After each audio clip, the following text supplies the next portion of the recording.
I'm Captain James D. Quirk. On this episode of Tool Tips, we'll boldly go where no one has gone before. Today, we'll review the educational version of Xtranormal. Captain, isn't Xtranormal one of those text-to-speech animation tools? Right.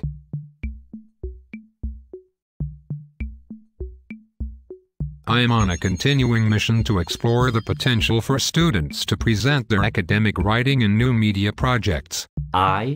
Back in 2004, Kathleen Yancey challenged writing teachers to help students think explicitly about what they might transfer as they communicate in print, through images, and in video. And Cynthia Self has argued that a focus on print text works to deprive students of valuable semiotic resources for making meaning.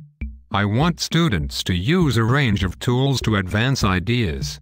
But I am reluctant to bring much new media into the first-year writing course. I see a tension between those tools and the goals of that course.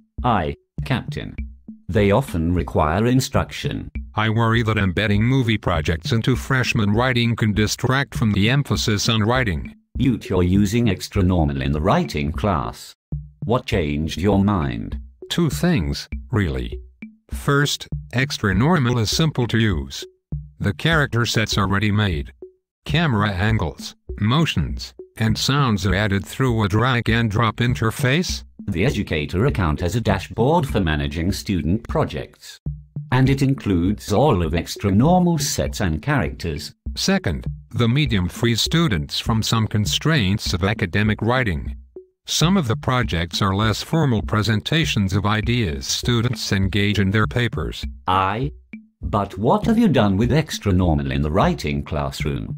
Isn't that what matters? I've used Xtranormal for two kinds of projects.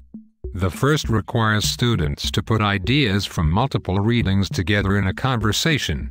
In papers, students connect texts to develop and support their ideas. Video helps them explore ways to use scripted dialogue, facial expressions, and gestures to advance ideas. So the animations help students use those semiotic resources to demonstrate their understanding of the readings and advance ideas. By using brief quotes and keywords from the readings in their animations, they really put the text into conversation. And they can consider the benefits and limitations of the medium. What does this look like? I see three basic approaches. Some students use the characters as stand-ins for the authors, creating a text-to-text conversation. For example, students have placed two authors in a dinner conversation to explore how their ideas intersect. Others establish a scene with two characters discussing the readings. These scenes often involve two students talking about the readings or exploring ideas for the paper. One group last term put the author's fictional pets into a discussion of their owner's ideas. It was a cute scene that dug into the text. Others set up an interview that brings in an expert.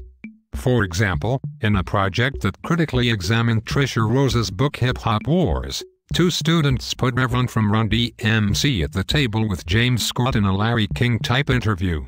Reverend and Scott explored how Scott's ideas about power and social relations apply to hip-hop. That sounds very promising.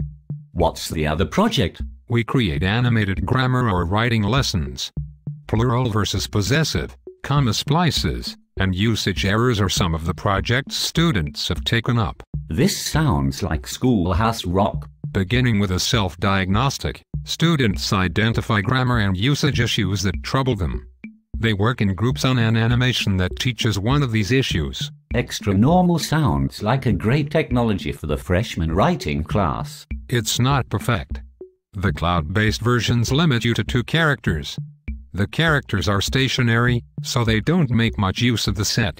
And there is no way to add text to the bottom of the screen, what the industry calls lower thirds. Lower thirds would be a useful feature in a writing class. But you are just introducing video in your course. If students have too many options, the technology can get in the way. That's one of the reasons you have avoided video production in the freshman writing class. Kathleen Yancey has charged writing teachers to help students think about what gets left out and what gets added as we compose in new writing spaces.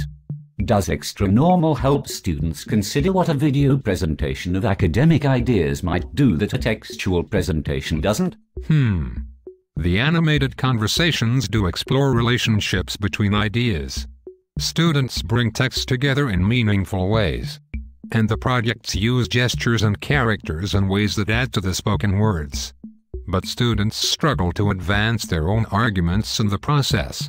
Perhaps the student's viewpoint is precisely what risks getting left out. Perhaps.